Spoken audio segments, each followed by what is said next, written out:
Yo, what's up, PM? I just finished hustling. I'm gonna go home now. Have a protein shake before bed because I gotta get that protein intake in. As you all know, I'm cutting weight for the summer, and dude, I'm so freaking hungry sometimes.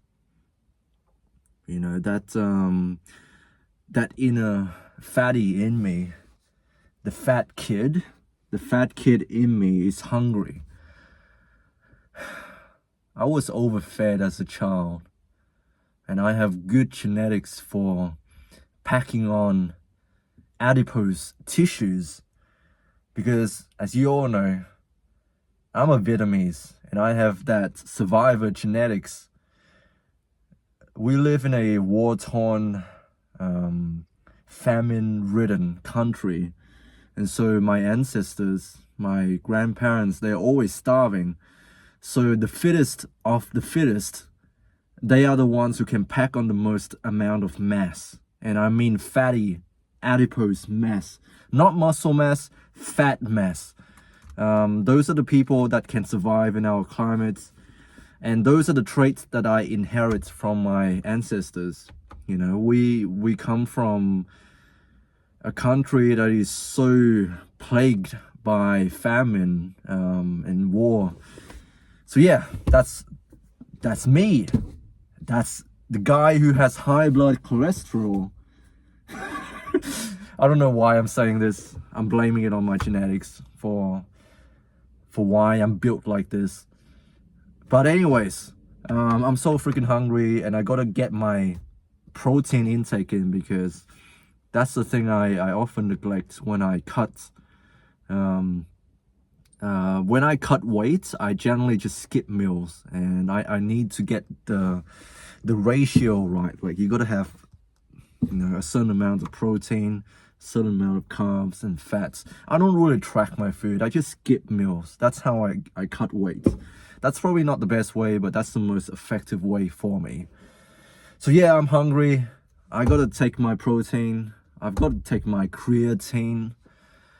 I used to be this guy who doesn't take any sort of supplements at all, but I probably have to take it now because, you know, I've got to get my protein intake in somehow. Yeah, so I'm gonna go home now, do all that. I just want to quickly turn on the camera to capture my thoughts, and I'm committed to this daily journal thing. I don't care if nobody watches them. I watch them. Eventually, I will watch these videos eventually. So it's more for you, Khoi. Today, how do you feel? I feel tired.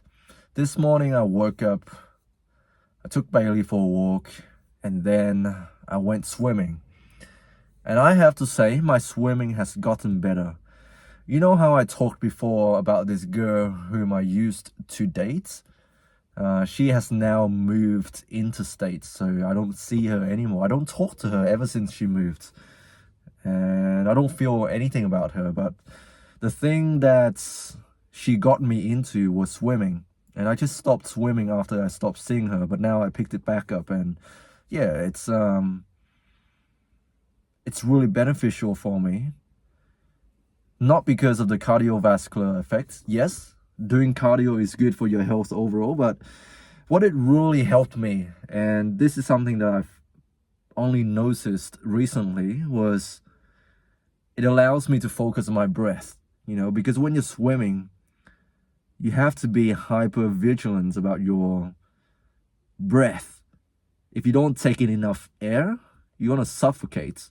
You know, all of this lactic acid is gonna build up. You're not expelling as much air as when you're just breathing normally. So you have to be more efficient. And when I swim, you know, I really focus on my breath. I don't think about anything else. And if you're anything like me, who tends to overthink and who tends to have a mind that is constantly worrying, constantly thinking, this internal monologue of mine is working overtime.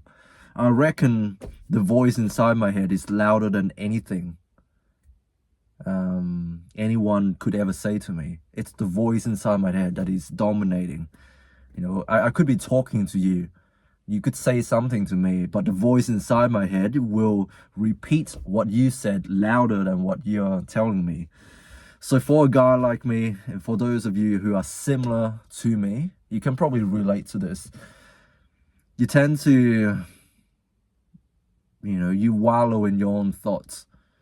And the only way for you to get out of your own head is to do something that takes your entire focus away from what is happening in here. And for me,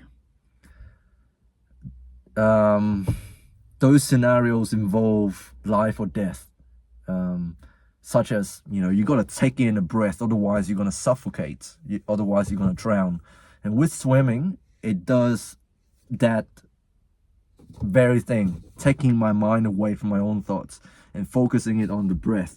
People say to meditate, to do all of these breathing exercises. I call that bullshit. It doesn't work for me. When I meditate, I lose focus. I can't sit still for 1 minute. My dad can do it. My dad can sit still because he doesn't have an inner monologue.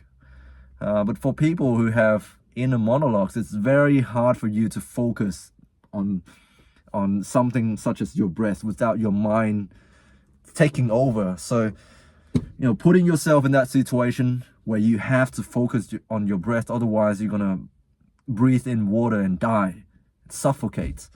It's really beneficial for me. It might not work for you. I'm not saying this will work for everyone, but for me personally, doing anything that involved holding my breath for long periods of time, such as, cleaning the toilets, looking after patients, going swimming. It really takes my mind away from my own damn mind, and that's really good for me. How am I feeling? My pecs are really sore from yesterday. I did chest workouts. My coach is telling me to stay away from the bench press. And as you all know, I love the bench pressing. I can't live without it. So this is really hard for me. And to be honest, yesterday, I'm not meant to be bench pressing, but I bench pressed anyway. And guess what? Shoulder pain, left shoulder pain started acting up. But I was wiser so as not to push myself to the limits, because in the past, with a shoulder pain like this, I would have pushed myself and I would have, acquired a more serious injury. So now I really have to nurse my shoulder and not do anything that aggravates it. I've been doing daily, band pull aparts, shoulder mobility work, and trying to stay the heck away from the bench press. I know it's so freaking hard. I just want to go into the gym. Every single time I go to the gym, I want to bench press, but I can't. Guess what? I actually don't train every day now. I'm forced to train only 3 days per week or 4 days if I really have to. And I'm not even bench pressing. I don't know how this is gonna, build my bench press, but I just have to trust the process, and I have to trust my coach, who is so freaking strong. My coach, I would say he's like the best lifter for his weight class in this little island here. He has the potential to be. Anyways, he's younger than me, much younger than me too. He's like 21 or something. See, this is the thing. In the past though, like when I used to cringe at the idea of asking someone else for help, especially if they seem to be younger than me or they seem to lack experience in some way. Not necessarily, like you can't have everything in life. That's a fact. If you choose to focus on certain things, and certain things are more important to your life, then you will excel at those things. But other people who focus on different things, they will definitely excel at those things. And for me personally, when choosing a coach, even though he's younger than me, he's been lifting his entire life. He's been focusing on powerlifting. He's been athletic. He plays football. He plays sports. Clearly, he has a lot of experience, and he also entered a lot of powerlifting competitions, so he knows what he's talking about. And I've made, I would say I've made progress in other lifts, not just the bench press, because I have left shoulder pain at the moment, and that's holding me back from making any sort of pressing progress. But the squats, the deadlifts, even the pull-ups, I feel like I'm getting stronger. I feel like I'm getting fitter overall. Even my cardio has gotten better, and I think it will definitely help me with my heavy movements. But yeah, I just gotta trust the process. What else is on my mind? Oh yeah, I looked after a lot of patients this afternoon who are like really young people, and they're all so far ahead in life when compared to me. I know I shouldn't compare myself to other people, but you can't help it. How do I feel about it? I don't know. I don't feel sad per se. I just feel like, I don't know. I feel like I'm happy for them, to be honest. And I yearn for that sort of things as well. I want to have a family one day as well. I'm talking about my patients here. They all have families, and they're like in their early 20s, 21, 22, 23, young people already having a family. Even my classmates, young people as well, already having a baby on the way. There's a guy in my class, he's 26 at the moment. He's married, and there's a baby on the way. And man, like I feel happy for those people, and I yearn for those things. I want those things as well. I don't feel sad. I just feel like I want those things, but I don't have those things at the moment, and that's why I'm searching for it, and see young people going through this stage of their life. I feel happy for them, even though like a lot of my patients this afternoon, a lot of them had miscarriages, and I don't know how they feel, but I personally, if I was trying to have a child and my wife has a miscarriage, I don't know, I would feel pretty sad. That's what I think I would feel.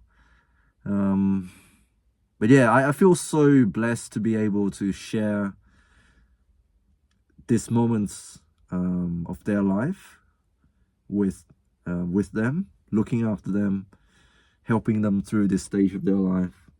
That's how I feel. Anyways, that's it for today. Hope you guys are doing well. Stay strong. God bless. I don't think anyone will watch this video, but I'll watch them later. So I'll speak to you soon.